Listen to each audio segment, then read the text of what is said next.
Okay, so I'm just trying some stuff out. I'm using LiveStream. No, I'm using StreamYard, and I'm talking to myself. I'm using StreamYard, and I'm talking to myself. Okay, let's turn that volume down over there. Okay. So I'm only going to run this for a few minutes just to see what I think. So Bitcoin just had a little bit of a pump. It got rejected again off that. Was it 86? Okay, just want to have a look at my trade.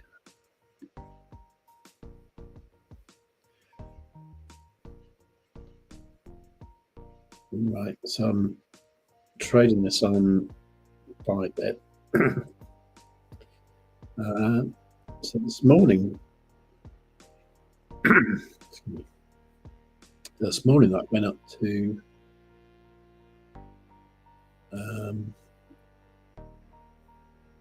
what was that? Quite high actually, 86475. So I think what I'm going to do is take a little bit of profit if and when it gets up to there. Okay, so let's say 86500. So I can do that. Yeah.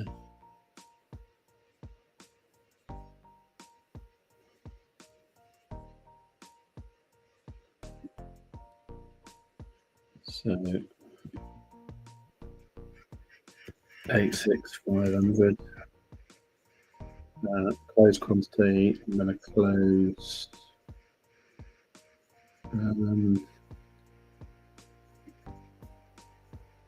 Let's say that amount there. Okay. Confirm that. Okay, so that sets that order up there. Oh, Andy. Okay. Hello, Andy.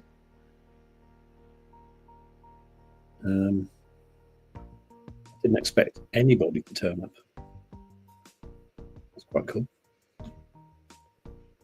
I'm going to have to sort something out with this music because I think it probably needs some music because I might not have a lot to say, particularly if I do these things at night when there's other people in the house who want to sleep. Anyway, let's have what I've got. I've got this one called Acoustic something that I quite like. But the track isn't very long, but it sort of gets on my nerves a bit. Oh, Andy, been watching you for a few months. Brilliant. Okay. Well, I do want to get into doing live streams because apparently Google like live streams, you know, as in the algorithm likes live streams. So I think just doing videos every day isn't going to get me much traction. And to be honest, it's taken me like over a year to get like 1,000 subscribers, or 1,000 more subscribers. To go from 7,000 to 8,000 was like, I think it was over 12 months. So I think I need to do live streams. I also think as well, if I do live streams when I'm just talking about trades and stuff, it's more relevant if I show you what I'm doing like live rather than making a video and then publishing it 3 hours after I'm finished. People can ask questions and get to know you. Yeah, I think so as well. I maybe want to do a camera thing, but I don't want to show my face really because I don't want to dox myself. Because in the past, people know my face from my previous work, and I still do a bit of that. And to be honest, I kind of want excuse me. I want people to. I don't really want people to associate me with the old job, particularly if I've got a job on where I'm working, on a job for somebody. and it's taken a bit of time, and they put 2 and 2 together, and I think, well, he's taking his time with that because he's too busy doing YouTube all the time, which is sort of true to me.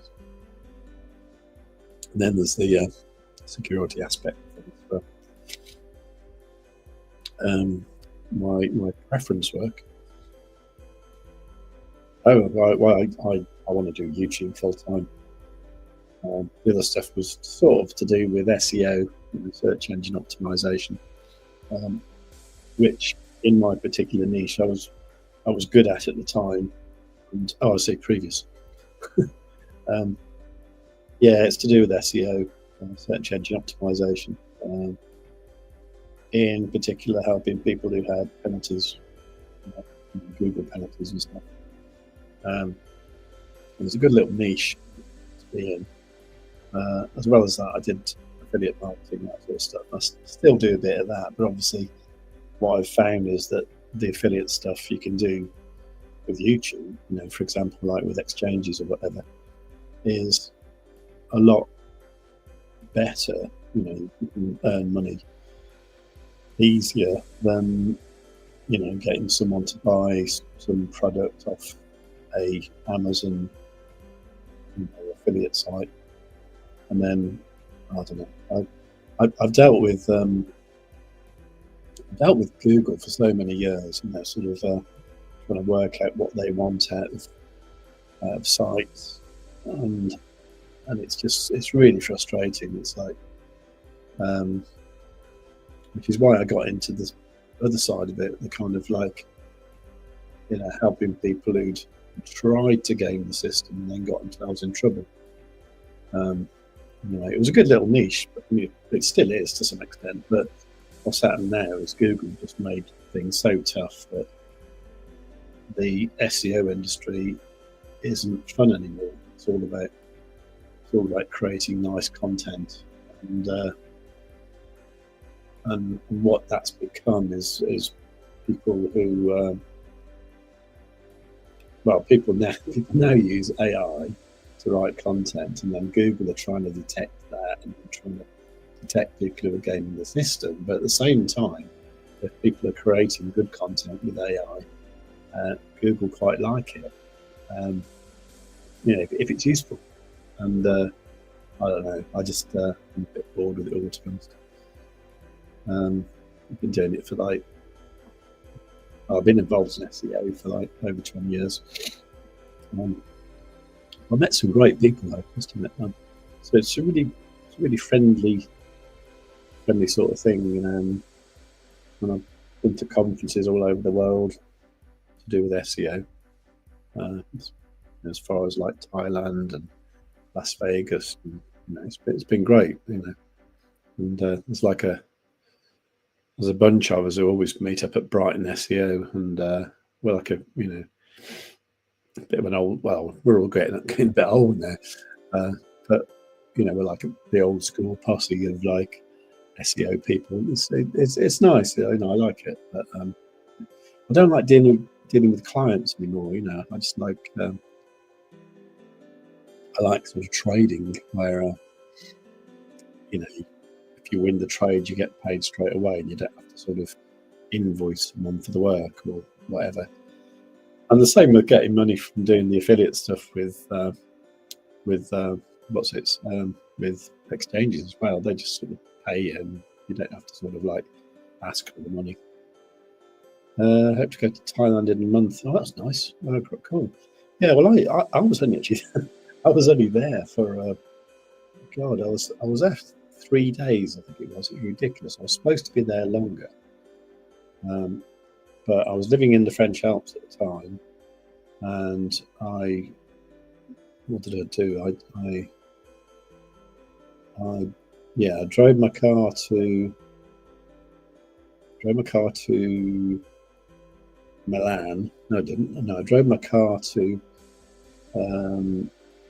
somewhere near Turin, where I could park it for a few days, and then got a train from Turin to Milan, and then flew from Milan to Oman, and and that flight was delayed 6 hours, which meant the next flight from Oman to Bangkok, I missed that flight, which put everything on a day, and then I had to get from like Bangkok to Chiang Mai on another flight, and by the time I got there, it was almost time to, well, it was time for the actual conference. The conference was 2 days.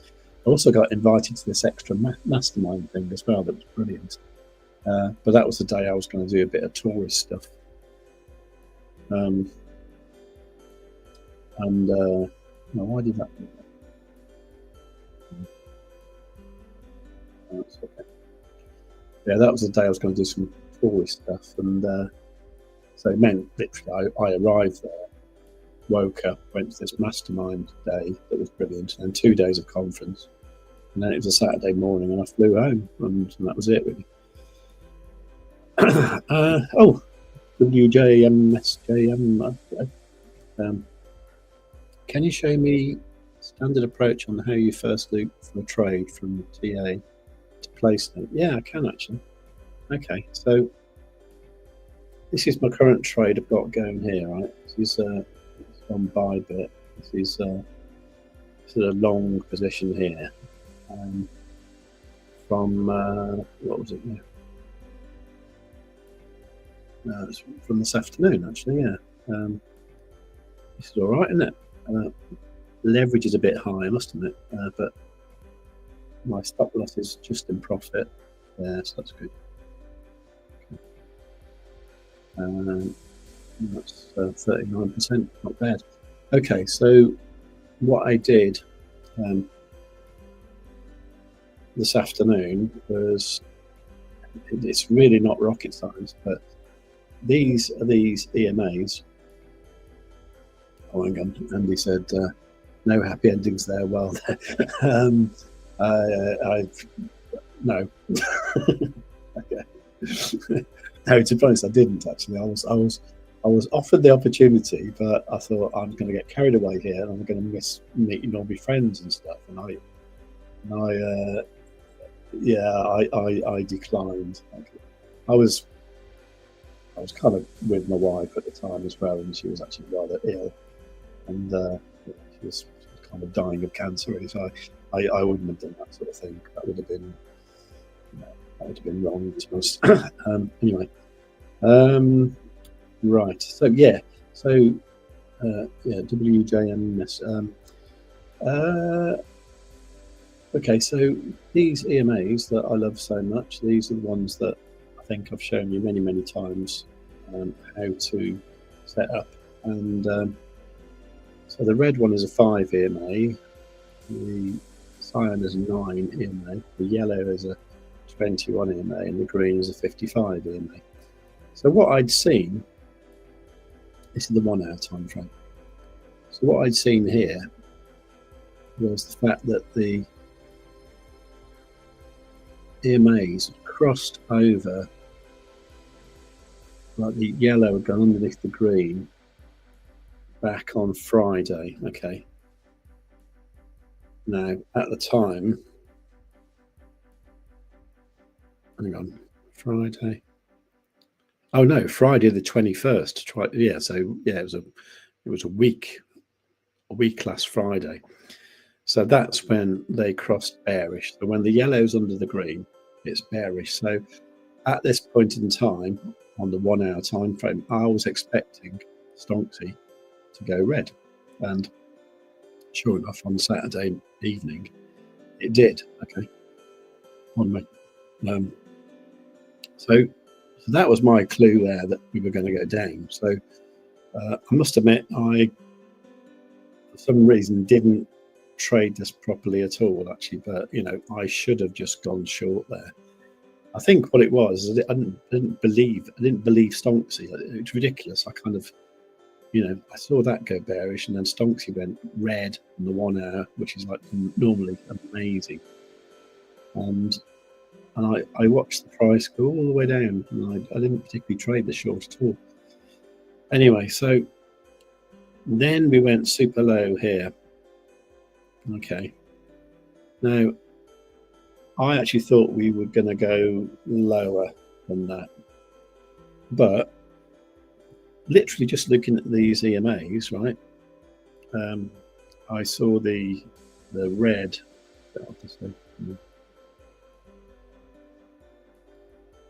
I saw this red 5 EMA. I saw that come and cross over the cyan, right? So that's normally a sign of things starting to turn around. And then the cyan crossed the yellow. And by this point, I'm thinking, okay, when the yellow and cyan normally cross, you normally go up to the green, and the price did. So at this point in time, I'm getting quite interested, and I think I started to do, like, I think I did a little bit of a long position there, and I wasn't quite sure about it. It actually went up there, and I was thinking, oh no, that's not very good, because I kind of missed out on that bit. And then when it came back a bit, I started adding to the position here, and then at this point in time, it was a bit squeaky bum time actually, but the green and yellow, they were like that, kind of really close, and they crossed over so slowly, and I was thinking, like, are they actually going to cross? I don't know if you saw the video. Oh shit, sorry. Right, we have to. So sorry. Right, okay. That didn't help at all. All right, this is not going to say now. Probably. Right, okay. Right, so, right, here we are, trading view, right? I can't believe I did that. Right, so, okay, I watch all of this, brilliant. Okay, so, I really love the 1 hour for most things. I really love it with Stonksy. I think you're both familiar with Stonksy, aren't you? So that's good. I really love it with Stonksy. Oh. Oops. Right. That was an alert. Let's not worry about that for a moment. Okay, so the 1 hour is like really my favourite thing for everything. So what I saw here when we were in this green phase here, this was a week last Friday, okay, I saw the yellow cross below the green, so 21 cross below the 55, and I was thinking, yeah, it's going to go red sooner or later, and it did. For some reason I didn't believe it, and I really wish I had it done, because I could have shorted that from 96 all the way down to wherever it went to. Because you see that green and yellow, they stayed apart, didn't they? And they stayed apart all the way until this morning, when they got really close. But in that video this morning,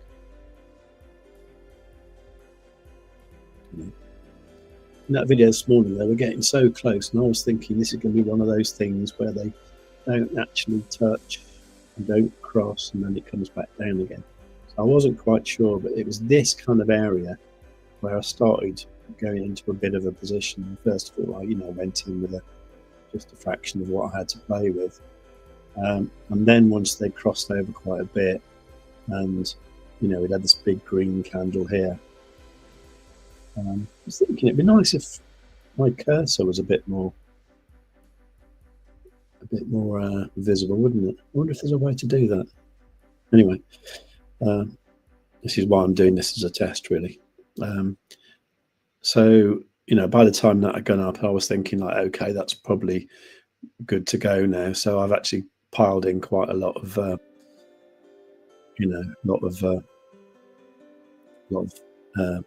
money into the position there. So, and we've gone up since. And literally, that's all I did.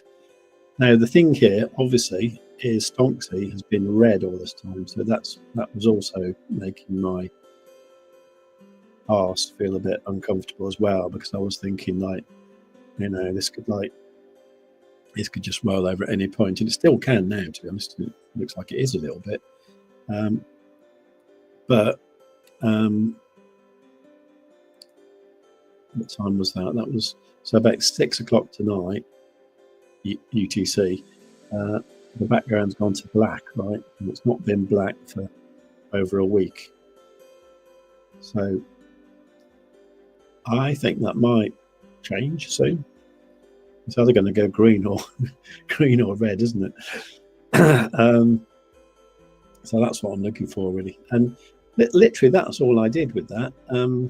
Just those two, but those, just looking at the green and red EMAs. There's probably a lot more things you can do. I also, I think I got my Fibonacci out as well. Let me have a look if I did that.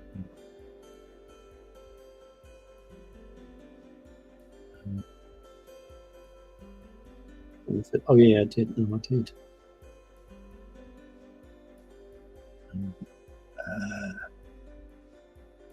Just turn stocks off for a minute.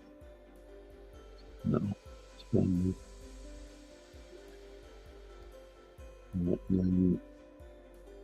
right. So as well, I think what I did was I was thinking, like, is that, well, could that be a bottom? And I'm still not convinced it is, to be honest. It doesn't look quite far enough down, does it?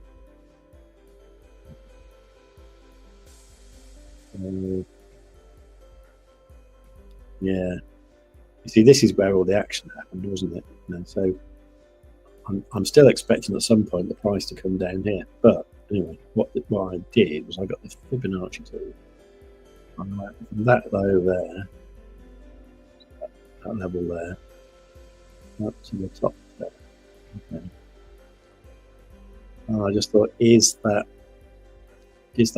level it went to? Is that at any particular, Fibonacci level? And it went to the 0.5, which is a bit annoying because 0.5 isn't really a Fibonacci level. However, prices do sometimes go to the 0.5. So I'd preferred it if it had gone to the 618, 0.618, it would have been here at 72,138, or even the 786 at 62.1. Okay, I don't think it's going to go that low, but anyway. These Fibonacci levels, I mean, it looks like the 618, it did something there, didn't it? And what you're looking for is, like, the price kind of respecting these levels, like getting to those levels and doing something. And, to me, it definitely seemed to do something at the 0.5. And now we're actually at the 382, okay? And lo and behold, it is sort of stalling a little bit. So, for some reason, Fibonacci's work,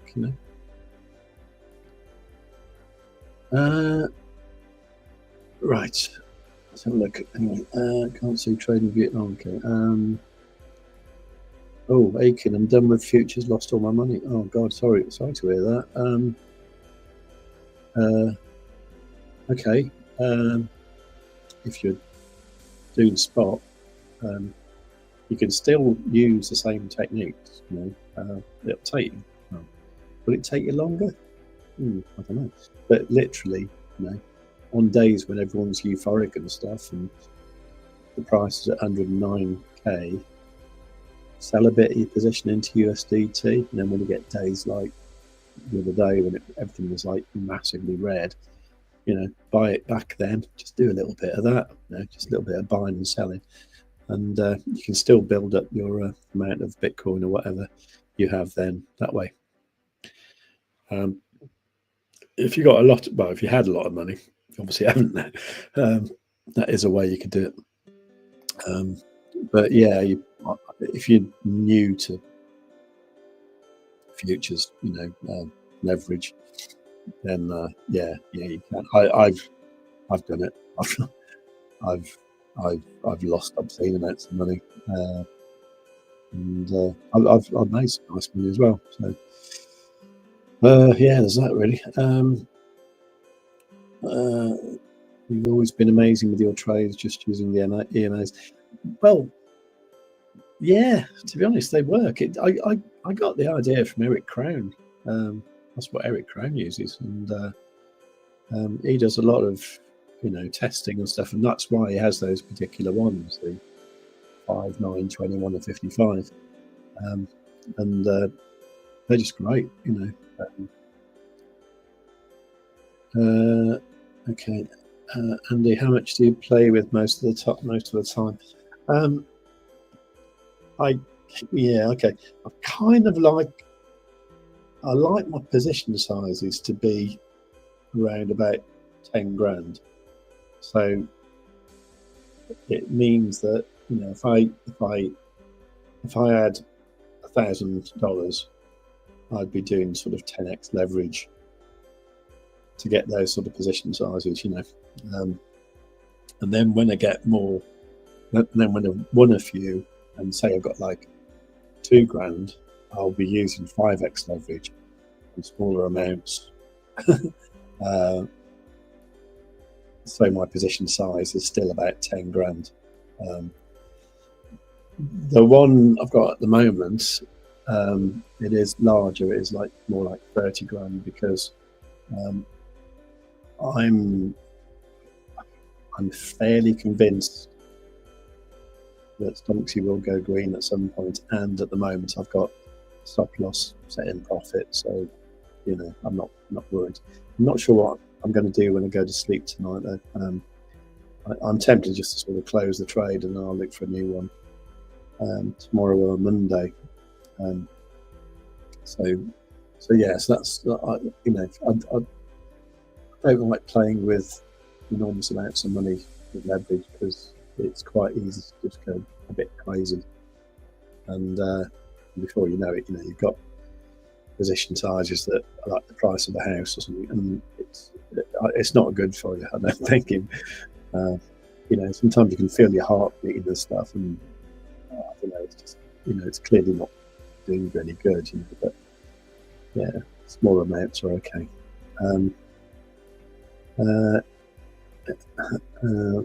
I just fail every time. Oh, that's a shame. Trying to think how you can get better, really. Yeah. See, I haven't got any courses or anything like that. I'm just trying to think who's good, actually. Don't know. I'll have to think about that. Maybe I should just stick to the 1 hour time. Oh, yeah.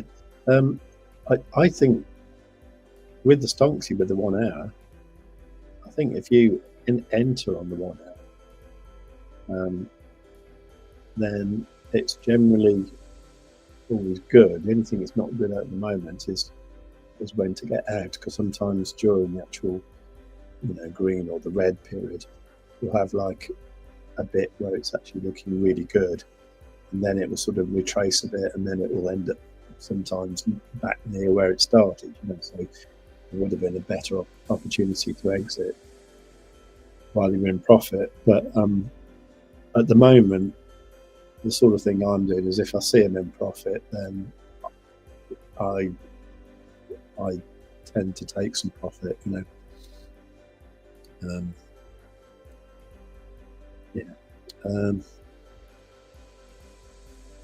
Mooted says too big to go that low, surely. Too big to. Oh, what, down to 62k?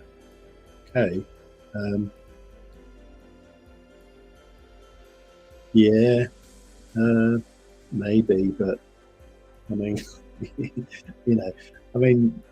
what was the last November 2021? Bitcoin was at pretty much 70 grand, wasn't it? And it went down to 15 in about a year. So it could happen, couldn't it? Probably right. It all seems complex charts, views, and fundamentals.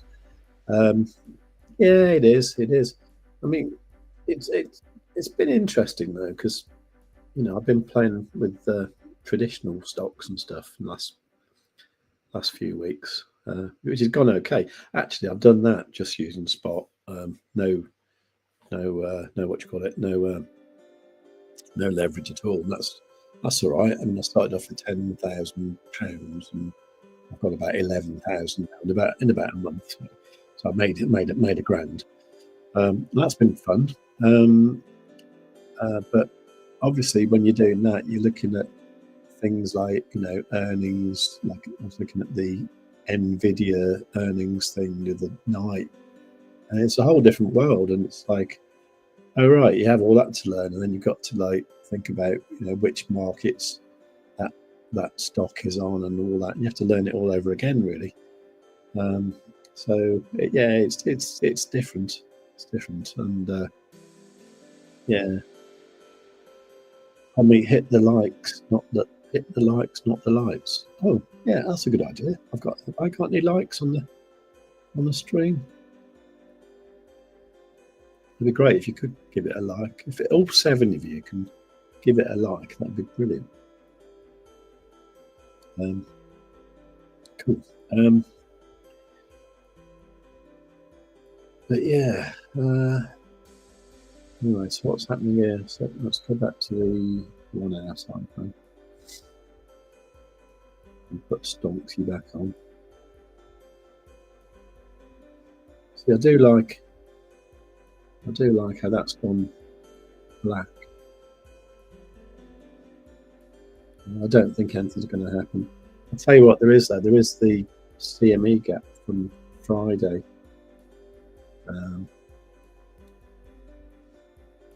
Also, a lot of people were talking about the fact that one at 77.2 got filled, and as far as I can see, it didn't. It got very near it, but you know, didn't really get to 77.2. Okay, CME closed on 84,830. 84,830. Let's put that in. I can put in there. And at the end.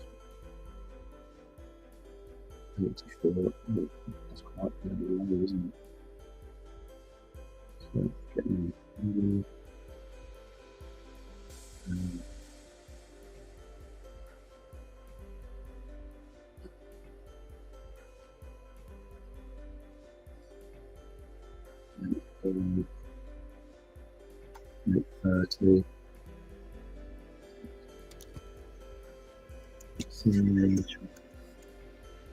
That was this one, that was February. Okay, so that's where the CME closed on Friday. That's a bit annoying, actually. I think bearing that in mind, I'm not going to hang on to this trade over the weekend. I think I will close it. Yes, me. Aha. Oh, okay. Forgot what I said then. Anyway, thanks, by the way. Muted says you should stream more often. Your honesty goes a long way. Yeah. Okay. Well, that's the plan. Thank you for saying that, by the way. And yeah. Well, the honesty thing. I mean, I don't know. It's like. I think there's a lot of people like someone was talking the other day about Carl the Moon, you know, who just seemed like a very nice fella, obviously done very well.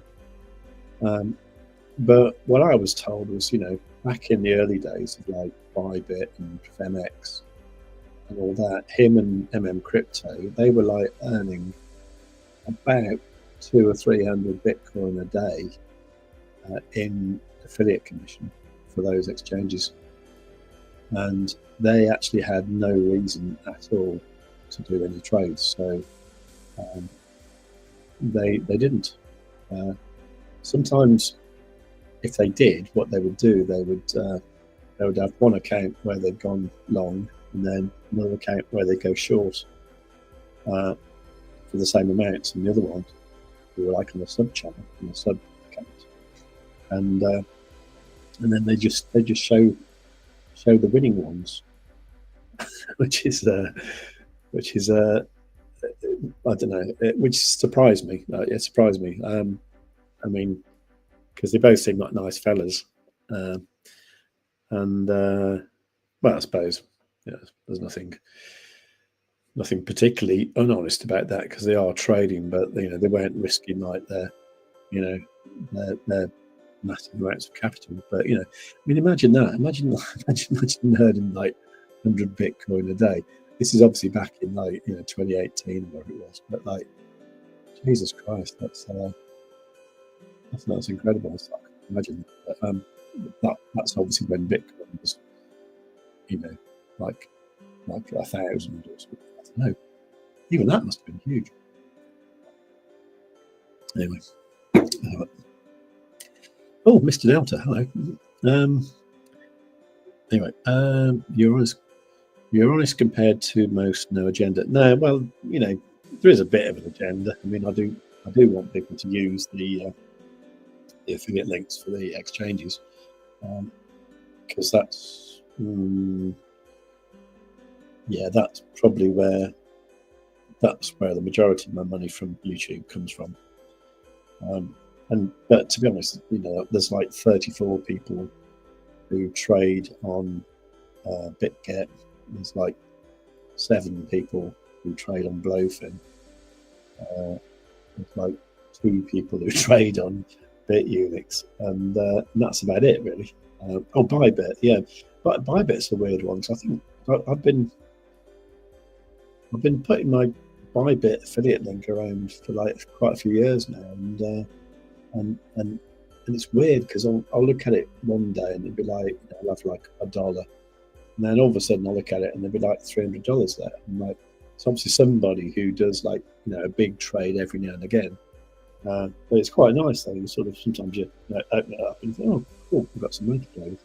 And so that is my agenda. My agenda is to get people to use my affiliate links for the exchanges and subscribe to the channel. Really, I want to get the channel much bigger in YouTube. If I can get it 10 times bigger, then I can definitely give up my other work, which is what I really want to do, because that's just too time consuming. And occasionally I have a big job with that. But even then, it'll be a job that takes me 2 months to do, and I'll get 15 grand for it. But like, they don't happen very often, and it's sometimes a lot of work, for that much money. Anyway, Muted said those guys who got in 8 years ago were so lucky. Yeah, but to be honest, people in 8 years' time will probably be saying that about us now. I just, I just wish I'd gone larger, and I wish I'd believed in Bitcoin more than anything else, because I bought Bitcoin when it was. I had a rule myself: I wouldn't buy it if it cost more than 10 grand. So if it was below 10 grand, then I think I was talking euros actually. So if it was below 10,000 euros, I was buying some Bitcoin. And then I started looking at other stuff, like Elrond and stuff, and I thought, that looks fun. That might do better, and it did for a while. No, it didn't. It came more down again. So that was it was. I just wish I just bought Bitcoin and then hung on to it, really. So I don't know. 8 years' time, I think people look back at us and think they were very lucky. Can we have a serious talk about Zoid?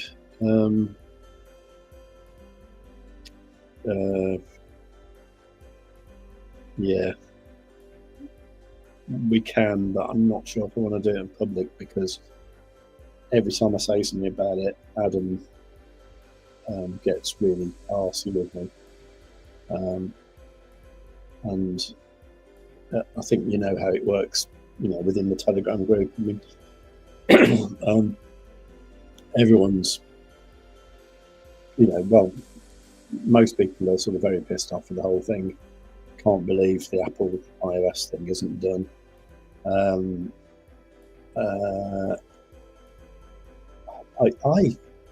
I can't believe it either. I mean, I had that idea the other day. I said, like, well, just have the non-custodial wallet as a separate app, and just do it the same as crypto.com do it, and just get it done and sort of get it out there. And I don't know.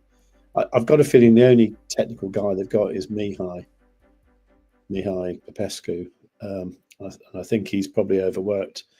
And then you've got like Adam, who's trying to keep everyone calm. Edward, I don't know what he's up to. I mean, it can't be much fun for him, to be honest. But I don't know. I'm in too deep to give up now. But as I say, if it gets to July and nothing's happened with iOS, then I'm going to be like, I don't know. The thing is, I'm down so much on the token. The token's worth absolutely bugger all now. It's like, I was looking at a video I made 4 months ago when I was saying, we've had some good news, and I think they'll get the iOS app approved by the end of the year. That was 2024.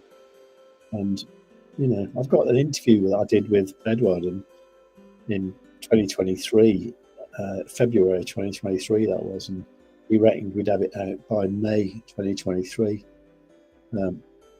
which is like nearly 2 years ago. Oh God, I don't know.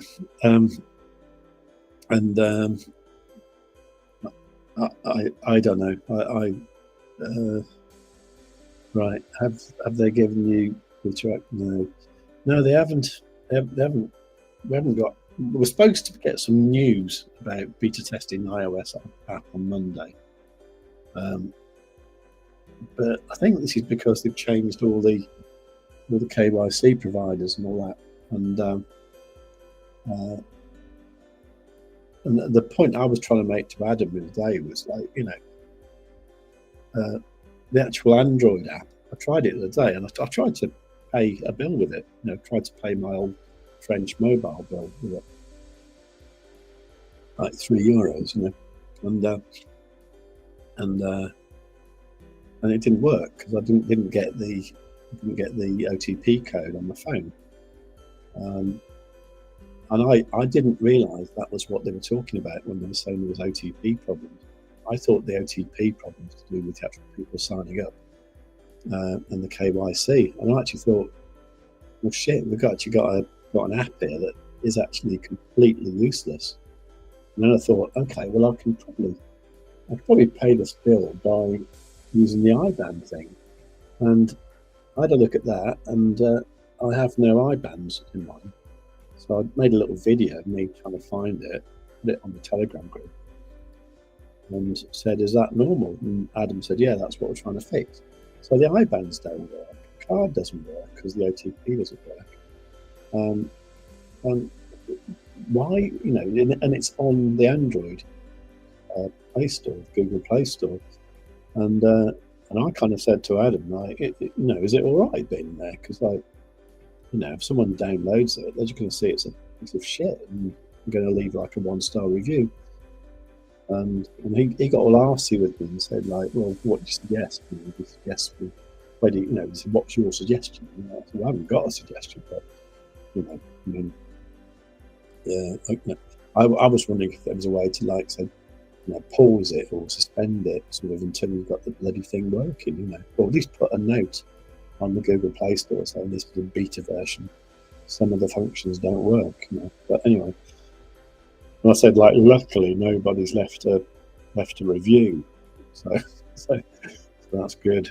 But yeah, I don't know what to say really. I mean, I got involved in 2022 because I thought it would be a way to actually spend LK-MEX, which is locked MEX, that I was producing from the X exchange, or in those days it was called the MyR app. No, it wasn't. It was called the MyR Dex. I was hoping that would be a way so I could spend my LK-MEX. And Edward said that LK-MEX would be a liquid token within the ZoriPay app. And I thought, bloody hell, that's great. That's exactly what I want. I don't have to wait for the LK-MEX to unlock. You know, I can actually spend it. It becomes liquid. And I actually thought, because I've got the farm going, and I had farms producing loads of locked mechs, and I thought this is great. You know, so I'm just going to have a money supply that'll go on forever. And that never happened with ZoidPay. The LK mechs, locked mechs tokenomics changed because Multiverse X keep changing things, and that. So then it became okay, right? Like I'm now like hilt deep into something that I didn't really want to be that deep in, and that's where I am now, really. But at the same time, I thought, you know, I'll try and be positive about it, and you know, I've you know, I do consider like Edward Anichi to be like a friend almost, you know.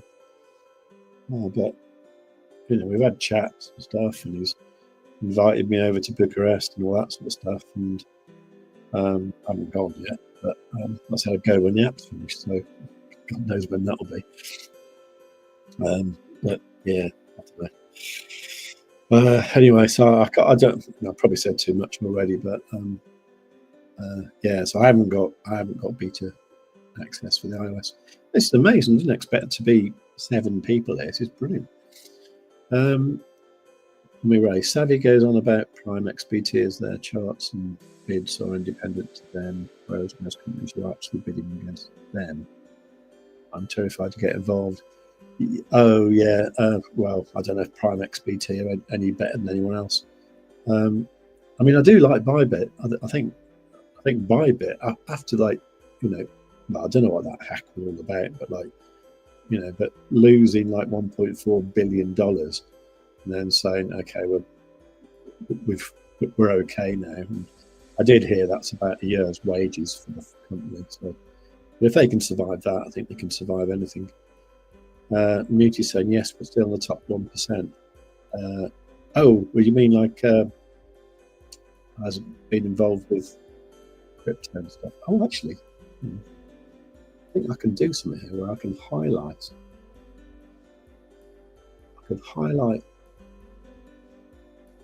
Oh yeah, cool. So I just realised I can do that now. I'm using StreamYard, which I've not used before.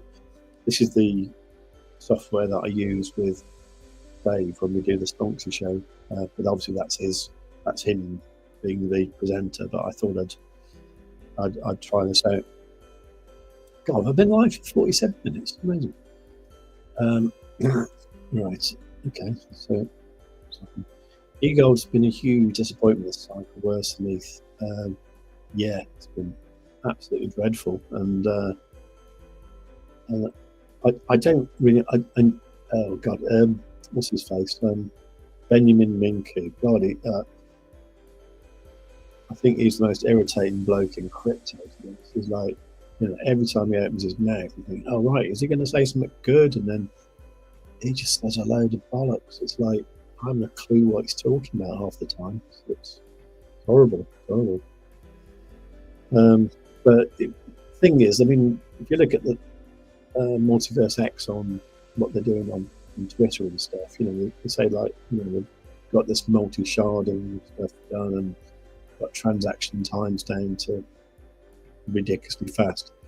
I mean, it's great what they're doing, but like, no one's using it and no one cares about that, you know, because it's not a dog or a frog or a cat. But I'm not saying that's the way forward, but I don't know, but they need to do something. I don't know, they need to do something to make it more accessible to everyone and make it bloody simpler as well, because everything that's involved with Multiverse X is just stupidly complicated. I don't think eGold will come back though. I don't think it's going to go to 550 or whatever like it did before. Okay, ZoidPay, I guess, running low on money and they have massive debt. If that was 75 million was a loan, I don't think they ever took the loan. I don't think that ever happened. So I don't think they owe that. I'm pretty sure they don't. I did speak to Edward about that, and he said, well, we didn't have anything to use it for, so we didn't take it. You know,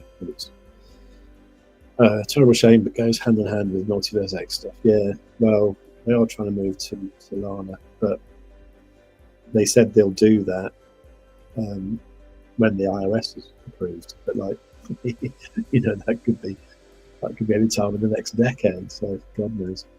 The Zoid team are just not good enough. Yeah, they've got that guy Ticapo, the French guy, helping them out now. He's actually quite a clever bloke, and he's quite motivated. And they all seem to be licking his arse like mad at the moment. I think he's probably got access to quite clever people, and I think he's going to help with the moving over to Solana and stuff like that if they ever do it. But I think the day when Ticapo gets pissed off with them, that's going to be bad. You know? Hopefully it won't, though. I don't know. Anyway, appreciate your thoughts on it. Yeah, as I say, I probably said too much, but I don't know really. Wow, Bitcoin running on a weekend. It does sometimes, doesn't it? What are we up to? 85. 85. Forgot what I said. Did I set that? Okay. So I've got a take profit set at 86.5. I've got this resistance here at, what's that? 86.147.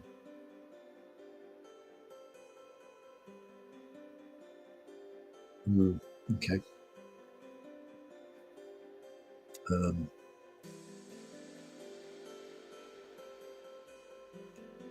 enjoying this. I didn't think I'd have anything to talk about, and I thought I'd just be on my own, just trying stuff out. Oh, I've got 10 people now. Coding Crypto Fitness. Just got in. How you doing, buddy? I'm fine, actually. I'm all right. I'm drinking non-alcoholic beer, Ghost Ship by Adams. Actually, I haven't had a beer for 5 months now, so I'm feeling quite clear of head. Yeah, not doing any drunken trading anymore, which is good. But yeah, I'm fine. I'll have to get another one out the fridge in a minute. Anyway, main problem with eGold and Zoidpay are not USA companies. That is where the money is. I think Ethereum suffering from that. Yeah, maybe. Although Benjamin Minku seems to be sniffing around Trump at the moment, or certainly he was at that Trump ball thing. So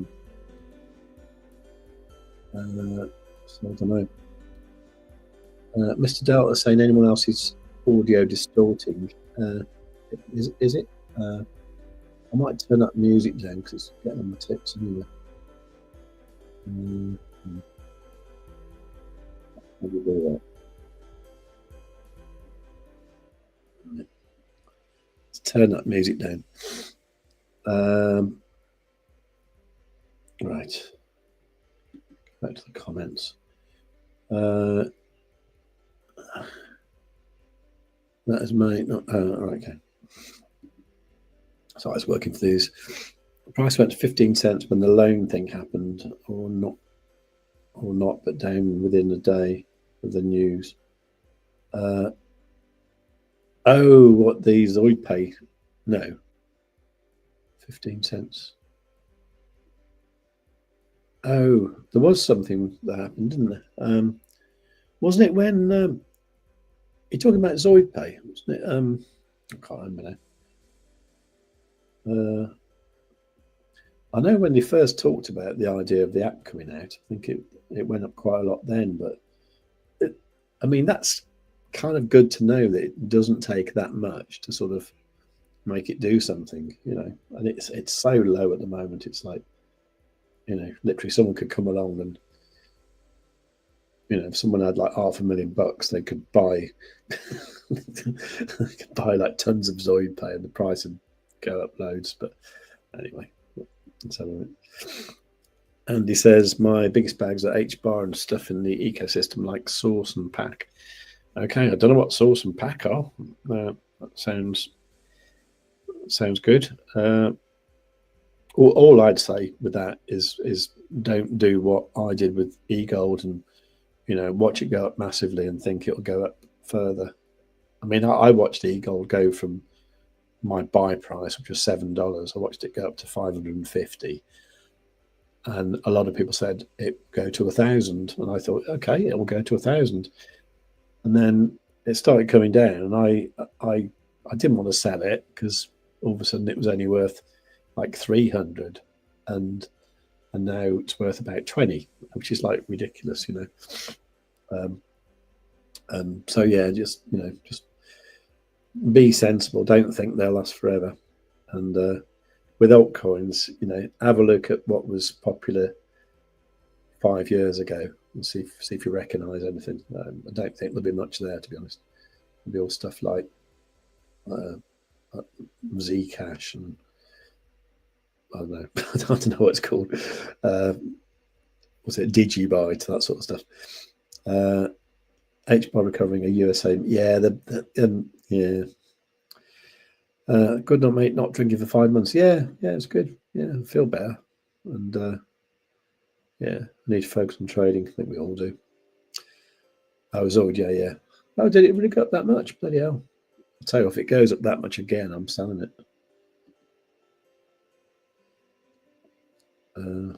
The 75 million, yeah. I don't think they got it though. I'm sure they didn't. Buy the debt. Yeah. What buy? Well, that video I was looking at from 4 months ago. I was, oh God, what was it? It was, I think the Zoid pay was at 0.5 cent, and I was thinking this has got to be the bottom. It's like 0.2 now. Yeah. Yeah, interesting about HBAR. Yeah. The good old days of Digibyte. Yeah. I did make some money on that. It was one of my first sort of first trades, you know, first sort of swing trade things, you know. Cool. Right. Got some more beer here. That's good. I got so used to drinking non-alcoholic beer. It's like quite weird. It actually feels naughty now when I drink it. Oh, was it? Yeah, Zcash, wasn't it? It was Zcash. I hate saying Z. That'd be good when Zoid Pay. If Zoid Pay isn't, I don't have to say Z Pay. I always say Z Pay. Something like that. Right. Anyway, so what's happening? What's happening in Bitcoin?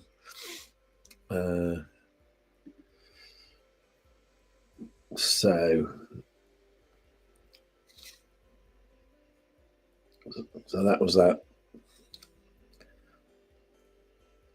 Okay. Well, I'm going to go to bed soon, so I'm not sure what to do really. Let's have a look at my trade. So I don't know really. So tempted just to close the bloody thing and then no, maybe I should. Oh, I don't know. I think I'll leave that one there. That's like a partial take profit. I think I'll leave that. I think I might set a trading stop.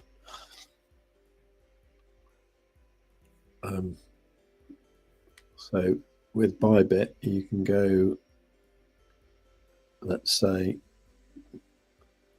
yeah, something like $800 trading stop. So if I do that, probably. Right, so that's the trading stop there. Can I go to bed and leave it like that? Don't know. Anyway, muted. Muted is a strange name. Let's have a look.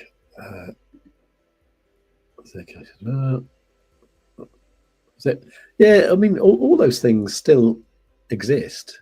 But what I'm saying is, if you look at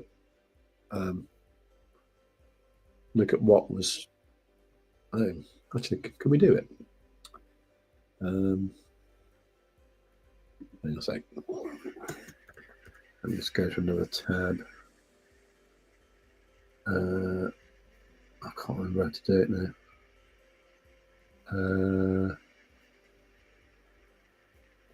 I wonder.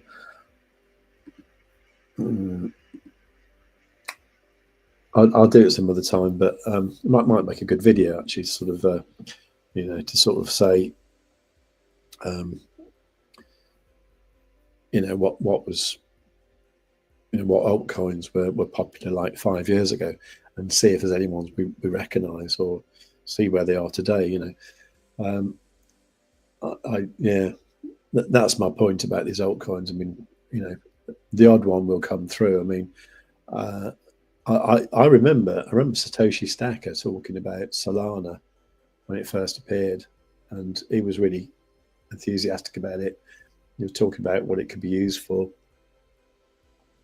and I think he just got lucky, because it was an easy. Well, they had the platforms to build all the shit coins on, didn't they? And that's why it became as big as it is. Although it's suffering a bit today, but like, I just, the odd one will get through and become big, wouldn't they? So, but yeah, so I would just be careful with altcoins, and don't do what I did with Algond with EGLD, which is and probably the same, to be honest, if you're holding something like, say, like BGB, because I had a load of BGB, and I sold it at $8, and then it came down quite a bit, and I thought, I'm really pleased I did that. That was one of those things where it had gone up loads, and I just thought, if something happens to this exchange, then that BGB is going to go right down in value. So I'm quite pleased I sold that, and if it goes up to like $20 now, I mean, I'm not going to be pissed off. I'm just going to be like, yeah, whatever. Okay, Zcash. Okay, let's do the comment thingy. So I'm just finding my way around the StreamYard thing, which is the idea of having the test, really. I'm glad I didn't open a short before I went out. Actually, I was watching Thomas from Team Underground, and he's doing some huge trades at the moment. I think he's trying to do lives a bit like Crypto Face, where he has like monster trades on. And he did a long yesterday that was amazing, and he kind of made about 54 grand on stream, and then he went short about 3 o'clock this morning, saying, I think it's going to go down to like 72k, not 72, 82k. And I mean, his entry was at 86, so he's probably closed his trade by now. But like, that was, I couldn't see actually why he'd gone short at all. Except he's got this indicator that was indicating it was a good time to go short, but on the 15-minute time frame, which is a time frame that he's never used before. So I don't quite know what he was doing anyway. So yeah, so if someone had put a gun to my head on Friday, I would have said that the thing to do is go short. And I don't think this pump here is going to carry on, because I don't actually. I think it'll go up for a bit and then go down much further. Okay, Pomeray saying, thanks for being with us and good luck. Well, thank you very much for all of you lot coming along. It's brilliant. I honestly thought it'd just be a little test, but it's quite good. I've realised something I did wrong at first, which was like jabbering on about a tab that you couldn't see. So it's a good idea to keep the comments, keep looking at the comments. That's good. And I've learned how to do this highlighting of them. That's good. So Coding Crypto Fitness. I'm going to be honest, mate. I came to the stream and saw the name muted, and I thought you were muted. I was like, oh, okay. Yeah, no, I'm not muted. Some of the FTX cryptos lost in 2022 on lower now. People were paid on. Yeah, I know. I don't even know if they've been paid or not. Did they actually get paid? Too many coins now. Yeah, a lot of people are saying that.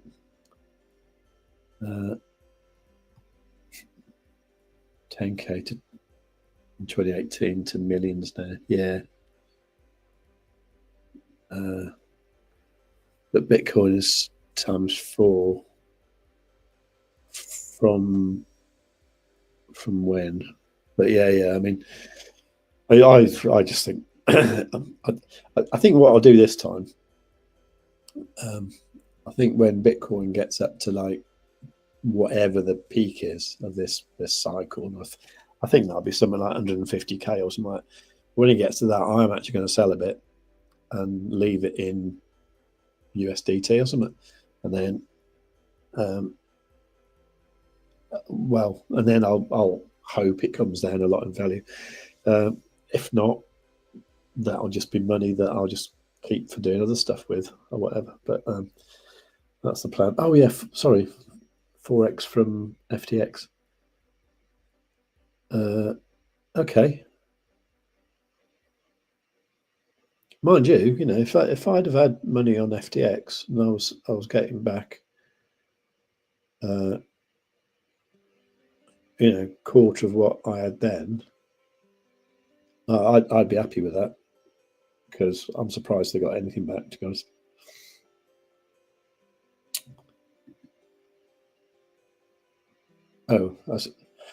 Sorry. I don't quite. Yeah, 4x from 22x. 22. Okay. Yeah, not quite sure what your sums are. Is it a worry that 25% of Bitcoin are lost for such a big value? No, not really. That's good. That's a good thing. It's a good thing that they're lost, isn't it? Because that's them gone from the supply. So many people just lost wallets or forgot the seed phrase. I had a mate, Mr. Delta Coin, knows him as well. He mined 3 Bitcoin on his PC back in like 2015, I think it was. Had it on hard drive and then lost it, and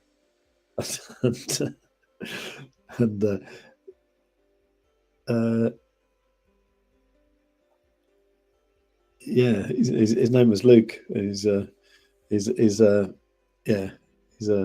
quite a funny little fella. It's a bit like Baldrick from Blackadder. Yeah, he's actually not very well lad, but he's got a few medical problems. But having 3 Bitcoins would have been quite handy for him at this stage of life. Anyway, but yeah, just people do that. They lose it, and yeah, just forget it. I also wonder as well what happens when people die, because like people who were like original Bitcoin holders who probably had like hundreds of thousands of Bitcoins, a lot of them have probably just like died and forgot to tell anyone about it, because they would have been, but it was quite a few years ago now. So say it was somebody who was in the like 50s or 60s, then they could have just gone nutty by now or something, or be dead. USDC is a USA company, not USA. Okay, does that matter? Not sure if that matters.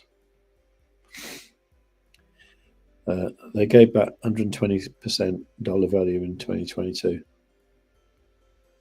Okay. I mean, like I say, I think to get anything back, that was lucky. Hobby Ray, do you think those new fancy computer chips will ever find those lost ones, or more worrying on the hacking? Right. This is the quantum computer stuff, isn't it? Right. They've got one in Switzerland, in a place up near CERN, where the particle accelerator thing is.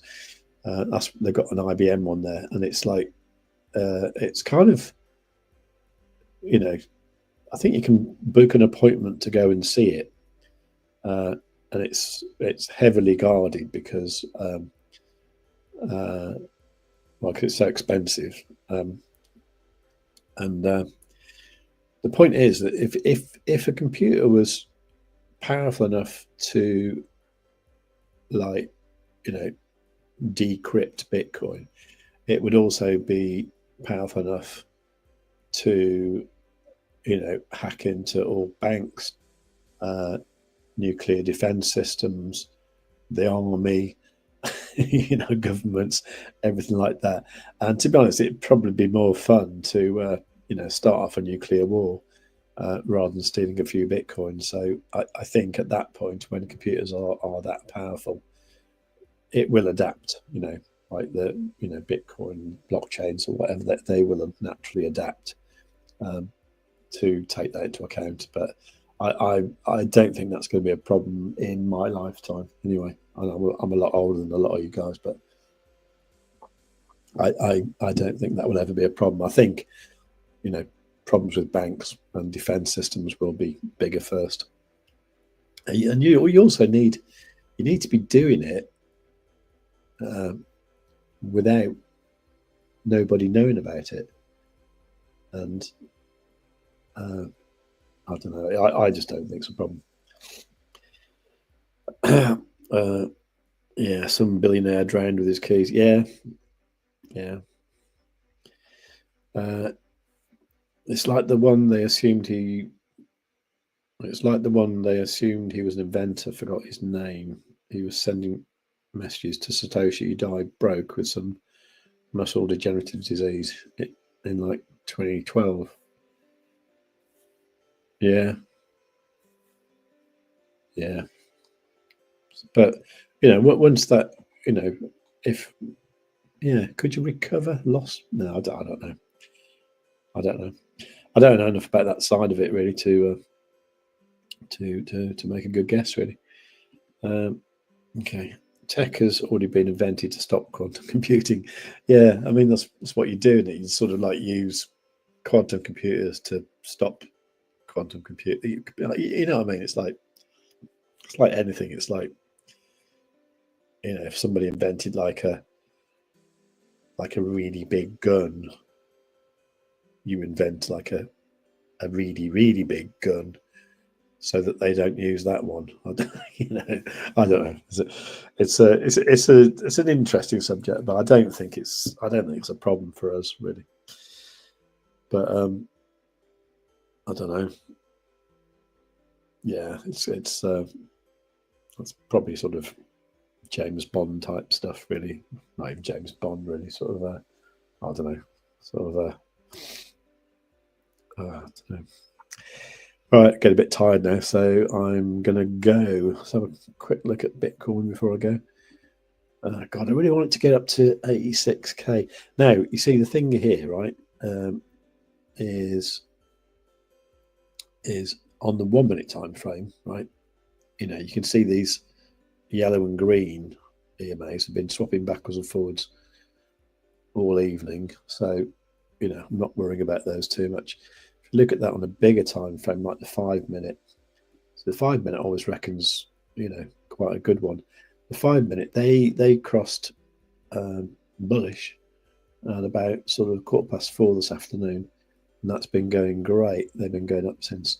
So while they're still reasonably spread out like that, I'm not worrying about that. So these little humps like that, I'm okay with that. Okay.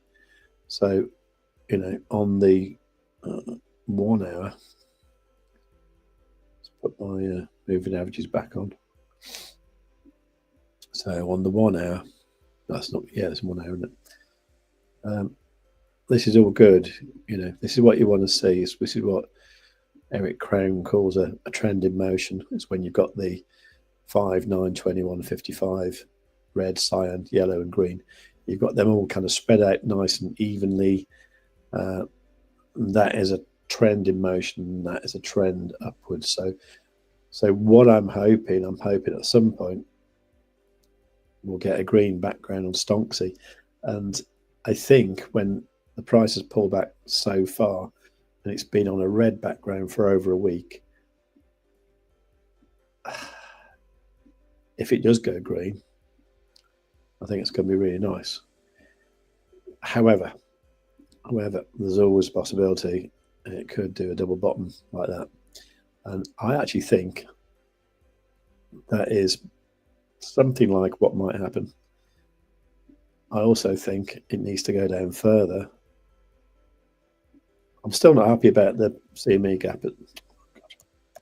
I'm still not happy about the CME gap at 77.2 because that didn't get filled. Everyone said it did, but in my book it didn't. So I think the price has got to come down there. And even when it's down there, there's actually no other reason for it to stop at that point. I can still see this kind of like all this here, you know.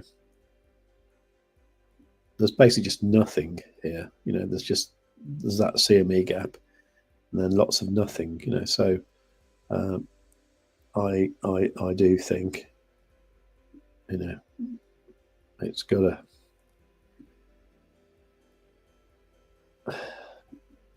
I haven't got to, but you know, I can see it coming back in here, but maybe not until the summer. Maybe it will be one of those, you know, sell in May and go away things, and then come back in the autumn, and then do another, you know, do the really big one up there. Anyway, that's what I'm thinking. So there you go. Right, okay, let's just check on the comments. Lost Bitcoin makes interesting tax loss. It depends which country you're talking about, isn't it? You know, I always liked how it was in France, where, you know, crypto isn't a big deal until you turn it into, well, until it ends up in your bank, basically. And that was my rules, really. With, you know, if something ended up in my bank, then I'd pay tax on it. But you know, until that point, it's just crypto. So, you know, that's how it was, really. Need that in the UK? Well, to be honest, I mean, I think that's how it's got to be. I mean, all this like bollocks about, you know, you have to sort of, you know, if you move one crypto into another, it's a taxable event. That's bloody ridiculous. I mean, if you look at any exchange I've used over the last 6 months, the amount of transactions in it, I just like, there's hundreds. You know, there's no way anyone's ever going to check them. I'm not even going to check them myself, you know. But, you know, if I decide to sell a load of crypto and put it in my bank and then buy a house, then I'll be liable for capital gains tax, and then that's what I'll have to do. And that just seems to make sense to me, you know, rather than saying, you know, I sold a load of Bitcoin and bought some Cardano that went down, and I don't know. I can't see how you did it. It makes people not want to report. Yeah. Right. I saw one accountant who deals with crypto. He had one client with 5 million transactions. Yeah, and you know, nobody's going to be interested in going through 5 million transactions. You know, they're just not. And I think if you had something like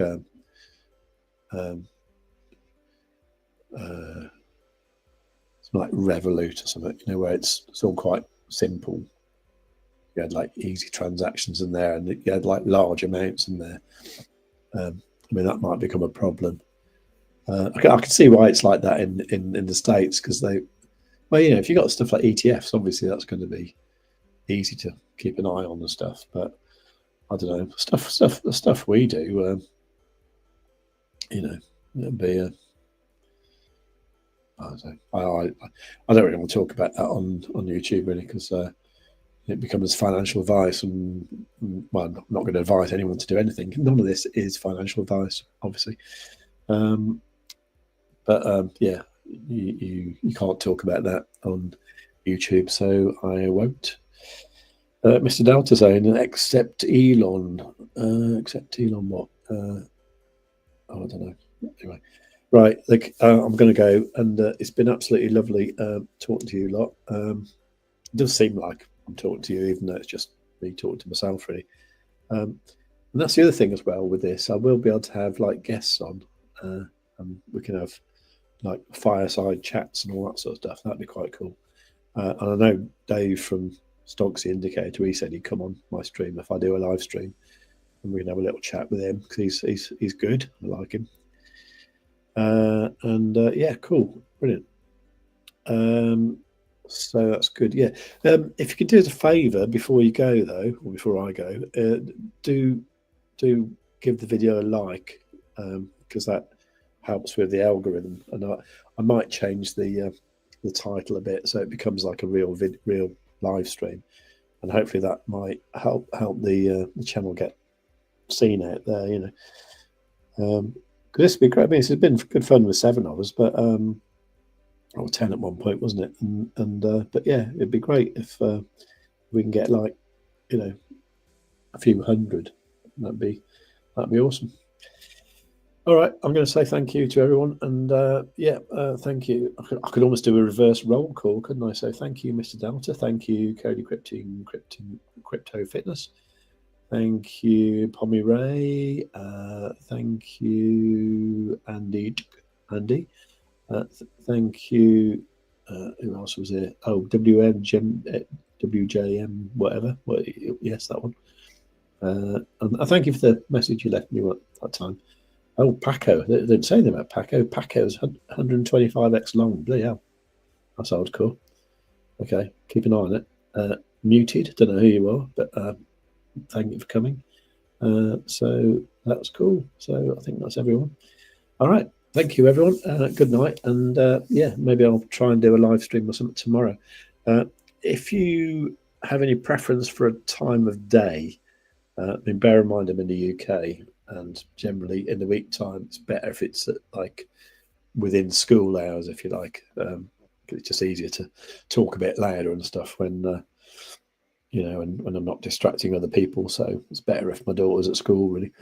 But if you've got any good ideas for like times of day, then let me know, and I can do that accordingly. And yeah, I think it'd be good fun. All right, just need to find out how to stop the stream now. But all right, have a good night, and see you soon. Thanks very much for coming, and really do appreciate that. That's brilliant.